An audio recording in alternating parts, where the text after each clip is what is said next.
दोस्तों, हजरत ईसा अलैहिस्सलाम की वफात के बाद क़यामत को सिर्फ 40 साल रह जाएंगे। फिर एक खुशबूदार ठंडी हवा चलेगी जो लोगों के बगलों के नीचे से गुजरेगी, जिसका असर ये होगा कि मुसलमान की रूह कब्ज हो जाएगी और दुनिया में काफिर ही काफिर रह जाएंगे, उन्हें पर क़यामत कायम होगी। जब खुशबूदार हवा गुजरने की वजह से तमाम मुसलमानों की वफात हो जाएगी, इसके बाद फिर 40 बरस का जमाना ऐसा गुजरेगा कि इसमें किसी की औलाद ना होगी, यानी 40 बरस से कम उम्र का कोई ना रहेगा और दुनिया में काफिर ही काफिर होंगे। अल्लाह कहने वाला कोई ना होगा। कोई खाना खाता होगा, कोई खेती कर रहा होगा, गरज लोग अपने अपने कामों में मशगूल होंगे कि दफातन हजरत इसराफील अलैहिस्सलाम को सूर फूंकने का हुक्म होगा। शरू इसकी आवाज बहुत बारीक होगी और रफ्ता रफ्ता बहुत तेज हो जाएगी। लोग कान लगाकर इसकी आवाज सुनेंगे और बेहोश होकर गिर पड़ेंगे और मर जाएंगे। आसमान, जमीन, पहाड़, यहाँ तक कि सूर और हजरत इसराफील और तमाम मलाइका फना हो जाएंगे।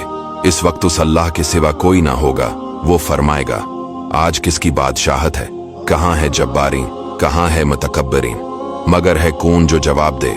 फिर खुद ही फरमाएगा, सिर्फ अल्लाह वाहिद की सल्तनत है। फिर जब अल्लाह ताला चाहेगा, हजरत इसराफील को दोबारा जिंदा फरमाएगा और सूर को पैदा करके दोबारा फूंकने का हुक्म देगा। सूर फूंकते ही तमाम अव्वलीन और आखिरीन मलाइका, इंसान, हैवानात और जिन मौजूद हो जाएंगे। सबसे पहले हुजूर सल्लल्लाहु अलैहि वसल्लम अपने कब्र मुबारक से यूं बरामद होंगे कि दाहिने हाथ में सिद्दीक़ अकबर का हाथ, बाएं हाथ में फारूक आज़म। फिर मक्का और मदीना के मकाबिर में जितने मुसलमान दफन है, सबको अपने हमराह लेकर मैदान हशर में तशरीफ ले जाएंगे। ये मैदान हशर मुल्क शाम की जमीन पर कायम होगा। इस दिन जमीन ताबने की होगी और आफताब एक मेल के फैसले पर होगा। दोस्तों, आफताब 4000 बरस की राह के फैसले पर है और इसकी तरफ आफताब की पीठ है। फिर भी जब सर के मुकाबिल आ जाता है, घर से बाहर निकलना दुश्वार हो जाता है। इस वक्त की एक मील के फैसले पर होगा। तेज और गर्मी का क्या पूछना, और अब मिट्टी की जमीन है, मगर गर्मियों की धूप में जमीन पर पांव नहीं रखा जाता। इस वक्त जब ताबने की होगी और इस कदर से पसीना निकलेगा, 70 गुज जमीन में जज्ब हो जाएगा।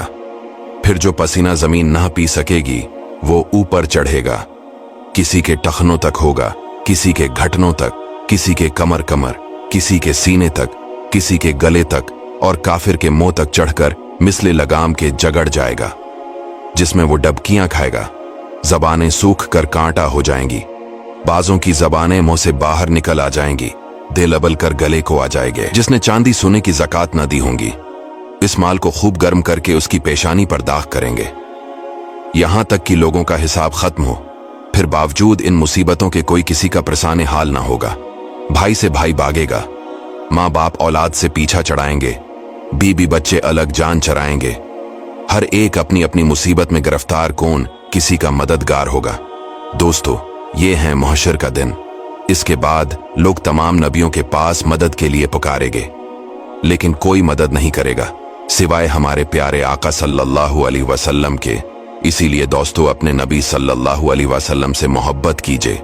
हुजूर पेशे हक मज़दा शिफात का सुनाते जाएंगे, आप रोते जाएंगे, हमको हंसाते जाएंगे। दोस्तों, इस वीडियो को शेयर जरूर कीजिएगा।